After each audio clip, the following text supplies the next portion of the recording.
ನೀವು ಈ ತರ ಒಂದು ಒಳ್ಳೆ ರೆಸಾರ್ಟ್ಗೆ ವಿಸಿಟ್ ಮಾಡ್ಬೇಕಾ? ಆದ್ರೆ ಈ ರೀಲ್ ನ ಈಗಲೇ ಫ್ರೆಂಡ್ಸ್ ಅಂಡ್ ಫ್ಯಾಮಿಲಿಗೆ ಶೇರ್ ಮಾಡಿ. ನಾವು ಹೋಗಿದ್ದ ಜಾಗನೇ ಸ್ಪಟಿಕೋ ಅಂತ ಈ ರೆಸಾರ್ಟ್. ನಮ್ ಕೋಲಾರಿಂದ ಜಸ್ಟ್ 33 ಕಿಲೋಮೀಟರ್ಸ್ ಟ್ರಾವೆಲ್ ಮಾಡಿದ್ರೆ ನಿಮ್ಗೆ ಈ ತರ ಇರೋ ಬ್ಯೂಟಿಫುಲ್ ರೆಸಾರ್ಟ್ ಸಿಗುತ್ತೆ ಕಣ್ರಿ. ಹೋಗಿದ ತಕ್ಷಣ ವೆಲ್ಕಮ್ ಡ್ರಿಂಕ್ ಕೊಟ್ಟು ವೆಲ್ಕಮ್ ಮಾಡ್ಕೊಂಡ್ರು, ಜೊತೆಗೆ ಬ್ರೇಕ್ಫಾಸ್ಟ್ ಮಾಡಿ ನಾವು ಒಂದಷ್ಟು ಅಡ್ವೆಂಚರ್ ಆಕ್ಟಿವಿಟೀಸ್ ನ ಮಾಡೋಣ ಅಂತ ನಾವು ಹೊರಟ್ವಿ. ಇಲ್ಲಿ football, cricket, volleyball, basketball, paintball, bungee jump, rope activities ಅಂತ ಹೇಳಿ ಹಲವಾರು ವೆರೈಟೀಸ್ ಆಫ್ ಆಕ್ಟಿವಿಟೀಸ್ ಇಲ್ಲಿ ಇದೆ ಕಣ್ರಿ. ಇಂಡೋರ್ ಆಕ್ಟಿವಿಟೀಸ್ ಕಡೆ ಬಂದಾಗ ನಿಮ್ಗೆ table tennis, chess, carrom board ಅಂತ ಹೇಳಿ ಸಿಗುತ್ತೆ. ಈ ರೆಸಾರ್ಟ್ ಬರೋಬ್ಬರಿ 22 ಎಕರೆಯಲ್ಲಿ ಕನ್ಸ್ಟ್ರಕ್ಷನ್ ಮಾಡಿದ್ದಾರೆ ಕಣ್ರಿ. ನೀವೇನಾದ್ರೂ ಟೀಮ್ ಔಟಿಂಗ್ ಮಾಡಬೇಕು ಅಂತ ಇದ್ರೆ ಈ ಜಾಗ ಅಂತೂ ಪರ್ಫೆಕ್ಟ್ ಪ್ಲೇಸ್. ಇಲ್ಲ ಫ್ರೆಂಡ್ಸ್ ಅಂಡ್ ಫ್ಯಾಮಿಲಿ ಜೊತೆಗೆ ವಿಸಿಟ್ ಮಾಡಿದ್ರೆ ಅದು ಬೆಸ್ಟ್ ಪ್ಲೇಸ್ ಅಂತ ಹೇಳಕ್ ಇಷ್ಟಪಡ್ತೀನಿ. ಊಟದ ವಿಚಾರ ಕಡೆ ಬಂದಾಗ ಊಟ ಅಂತೂ ಬಫೆಟ್ ಸಿಸ್ಟಮ್ ಅಲ್ಲಿ ಕೊಡ್ತಾರೆ, ಸಖತ್ತಾಗಿತ್ತು.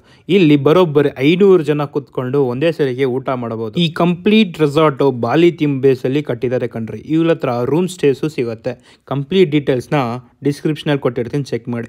ಒಂದಷ್ಟು ಫನ್ ಆಕ್ಟಿವಿಟೀಸ್ ನ ಮಾಡೋಣ ಅಂತ ಹೇಳಿ ಮತ್ತೆ ಆಕ್ಟಿವಿಟೀಸ್ ಕಡೆಗೆ ನಾವು ವಿಸಿಟ್ ಮಾಡ್ತೀವಿ ಕಣ್ರಿ. ಇವ್ರ ರೂಮ್ಸ್ ಅಂತೂ ಸಖತ್ತಾಗಿದೆ, ಲಕ್ಸುರಿಯಸ್ ರೂಮ್ಸ್ ಅಂತ ಹೇಳಕ್ಕೆ. ಎಲ್ಲ ಆಕ್ಟಿವಿಟೀಸ್ ನ ಮುಗಿಸ್ಕೊಂಡು ನಾವು ಹೋಗಿದ್ದು ಕೊನೆಗೆ ಸ್ವಿಮ್ಮಿಂಗ್ ಪೂಲ್ ಗೆ. ಕರ್ನಾಟಕದಲ್ಲಿ ದಿ ಬಿಗ್ಗೆಸ್ಟ್ ಸ್ವಿಮ್ಮಿಂಗ್ ಪೂಲ್ ಅಂತ ಹೇಳಿ ಹೆಸರುವಾಸಿಯಾಗಿರೋ ಜಾಗ. ಈ complete day out package 1500 rupees ಇಂದ ಸ್ಟಾರ್ಟ್ ಆಗುತ್ತೆ ಕಣ್ರಿ. ಕಂಪ್ಲೀಟ್ ಡೀಟೇಲ್ಸ್ ನ ಡಿಸ್ಕ್ರಿಪ್ಷನ್ ಅಲ್ಲಿ ಹಾಕಿರ್ತೀನಿ, ಚೆಕ್ಔಟ್ ಮಾಡಿ. ಮರಿದಾರ ನಿಮ್ಮ ಫ್ರೆಂಡ್ಸ್ ಅಂಡ್ ಫ್ಯಾಮಿಲಿಗೆ ಶೇರ್ ಮಾಡಿ, ಹಾಗೂ ಕೋಲಾರ್ ಫುಡಿನ ಮರಿದಾರ ಫಾಲೋ ಮಾಡಿ.